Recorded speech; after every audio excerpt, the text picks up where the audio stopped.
The Rogue King disguises himself as a food delivery person to assassinate my mate, Lucas Wolfgang, the alpha of Moonbane Pack. It's Valentine's Day, but Lucas is spending it with his childhood sweetheart. When the Rogue King's assassination fails, he threatens me with my daughter Tina and forces me to ingest wolfsbane. I speak to him to drag things out while contacting Lucas through our mind link. Lucas, Tina and I need you. However, Lucas has cut off our mind link.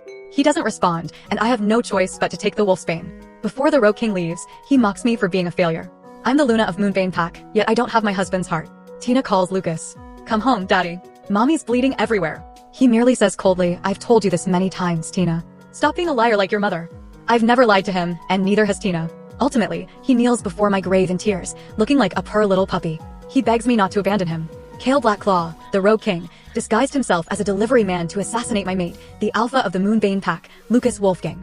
However, it was Valentine's Day that day, and Lucas was busy celebrating a romantic evening with his lover and childhood friend elsewhere. When Kale realized that he had failed in his assassination, he took my daughter, Tina Wolfgang, as hostage and forced me to drink the deadly wolfsbane potion. I tried my best to distract him with lighthearted chatting while sending Lucas an SOS signal through our mind link. Lucas, Tina and I need you now. However, Lucas had long since cut off the mind link between us and never replied to my distress call. Forced with no choice, I could only swallow the poison under Kale's watchful eyes. I lay on the bed on the brink of death. Slowly, the poison spread all over my body and attacked my heart. I felt something tugging painfully at my heart as if it was going to be ripped out of my body at any moment. I was in such pain that I curled up in a fetal position. Tina, who was only 5 years old, kept crying next to me as she wiped the blood away from the corner of my mouth. However, the blood just kept pouring out and wouldn't stop. Mommy? Mommy, are you okay? Mommy, can you look at me? Can you open your eyes and look at me? She cried. I used up every last effort to open my eyes and look at her.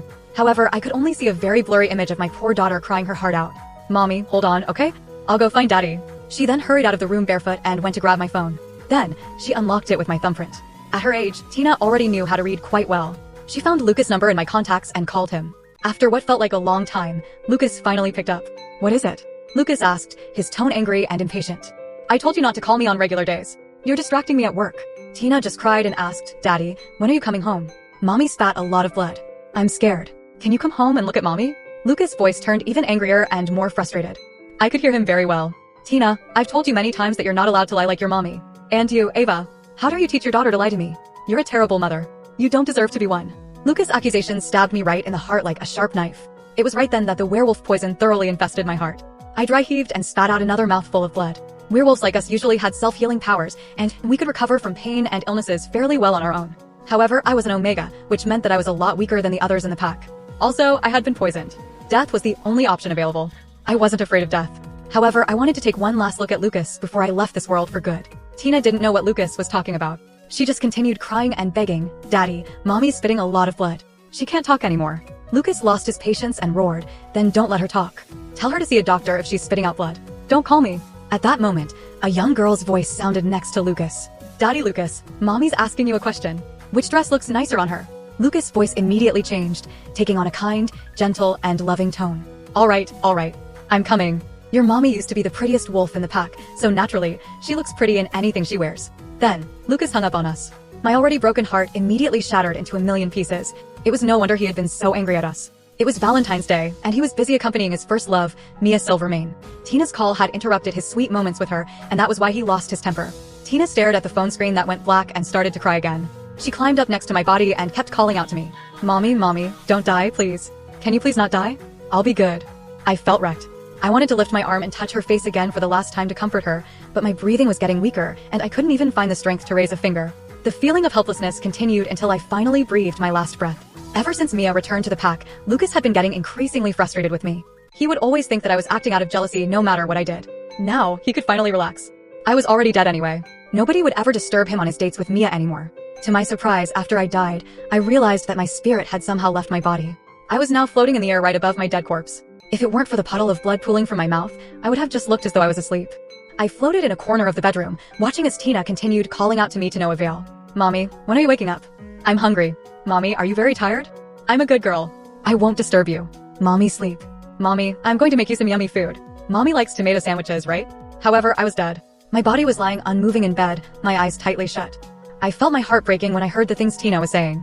My precious little baby was only a few years old. What would she do without a mother when she grew up? It had all been my fault. I never should have hoped that Lucas would save me. If I'd taken Tina and left with her when Lucas first brought up breaking our mate bond, I probably wouldn't have been forced by Kale to drink the poison. Tina didn't try waking me up anymore.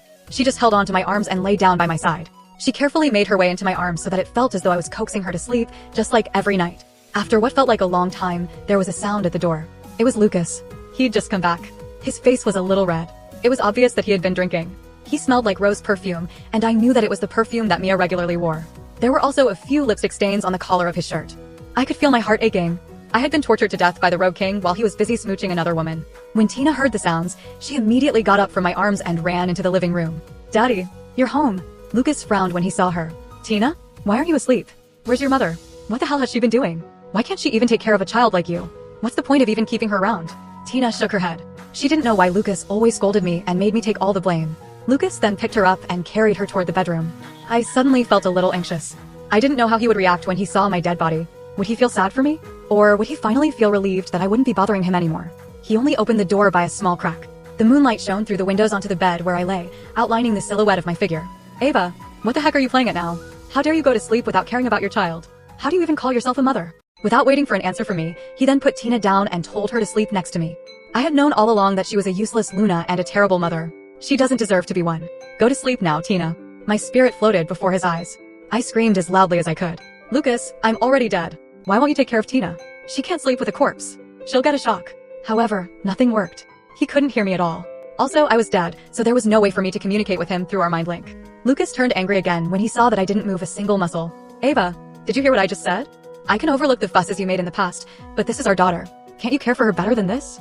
I screamed at the top of my lungs again. "I am dead. Lucas, I'm fucking dead. Please, for the love of God, look at my body. Look at me." I dearly wanted to push him over to the bed, but my hands went right through his body. I was just a floating spirit after all. I couldn't touch him at all. When I didn't respond, Lucas slammed the bedroom door in frustration and stormed into his study. "Think about what you've done.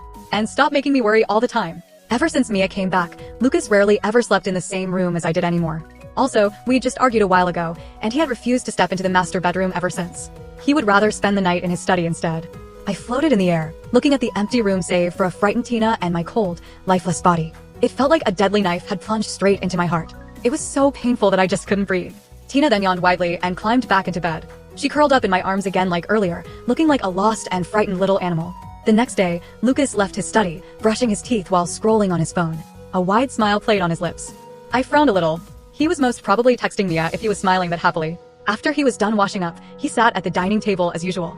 However, there wouldn't be anyone preparing breakfast for him anymore. In the past, I would always wake up an hour earlier to prepare breakfast for him.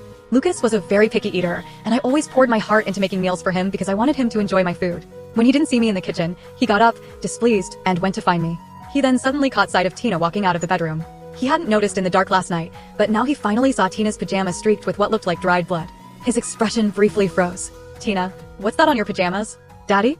I'm hungry. Can I please have something to eat?" Tina pleaded. Lucas saw that there was an opened bottle of ketchup and mustard on the table. He glanced at Tina's dirty clothes again. A flash of irritation then appeared in his eyes. "What's the point of having your mother around? Doesn't she know how to change you out of those dirty clothes when you've got ketchup on them?" He then glanced at the time and saw that Tina had to be at preschool in less than half an hour. He asked Tina, "What's your mother doing?" Tina fluttered her lashes at Lucas. She then pointed at the bedroom and said, "Mommy's sleeping. She has a lot of..." Before Tina could tell him that there was blood everywhere, Lucas' face immediately turned darker than ever. He looked as if he was about to shoot fire beams from his eyes. He yelled at my bedroom door, "Ava Lupin, do you know what time it is? Don't you know that today's the first day of Tina's preschool? You didn't even make breakfast or do the other chores around the house. When are you finally going to snap out of it? You don't deserve to be a Luna. You don't even deserve to be a mother." The only response he got from me was silence. He lost it and stormed over to the bedroom. He had already put his hand on the door handle. With just a slight push, he would finally be able to see my cold body. However, a split second later, someone started knocking loudly at the door. "Lucas, open the door. Look inside." I screamed in frustration and anxiety. But when I saw who the person at the door was, I immediately deflated. It was Mia, of course. "Lucas, you have to help me," she cried. She was holding her daughter, who was crying loudly, in her arms. Mary accidentally spilled hot water on herself and burned her arm. "We don't have a first aid kit at home. Can you please help us?" Mary Greyfong was wailing inconsolably. There was a huge red patch on her arm that looked very painful. I saw Lucas' expression immediately turn solemn, full of worry. It was something I'd never seen before. When Tina had been sick last time, he was simply indifferent. He had dismissed me with a nod before going back to work. He never even bothered checking in on her after that. "Don't panic. I'll take you both to the hospital at once." But just as he scooped Mary into his arms and headed out, he turned around and saw Tina looking at him with wide, innocent eyes. He immediately looked frustrated again.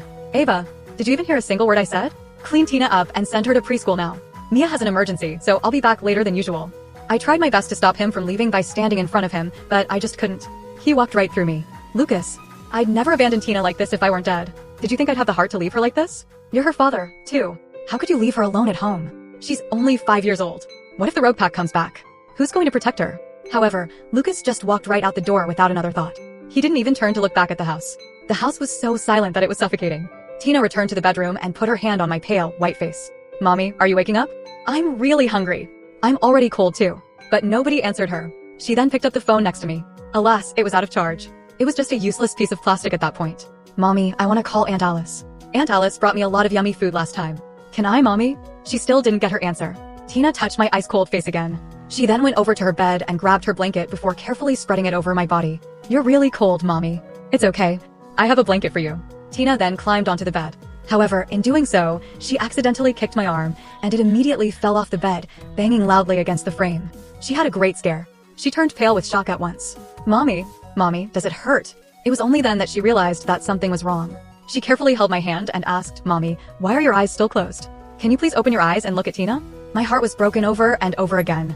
I floated right next to her, wanting to reach out to touch her, but I simply couldn't. I could only watch helplessly as everything unfolded. Tina was scared and upset. She sat beside my body and asked, Mommy, are you dead? Aunt Alice told me that death means turning into stone. A dead person also can't talk anymore. Mommy, can you please not turn into stone? I don't want you to turn into stone. I will be a good girl. I won't be bad. Mommy, can you please not die? I reached out and tried to console her by patting her on the head. I'm sorry, Tina. It's all my fault. I can't take care of you anymore. You must be strong and take good care of yourself, okay? A long while later, familiar footsteps arrived at the door again. Then, Lucas' furious voice rang out. Ava Lupin, stop making such a huge fuss today. It's bad enough that you're not replying to any of my messages, but why don't you even care about Tina anymore? Why isn't Tina at preschool? Her teacher just called and asked me where she was. Lucas saw that Tina was still wearing her stained pajamas and flew into a terrible rage. All I did was spend Valentine's Day with Mia. How could you be so selfish?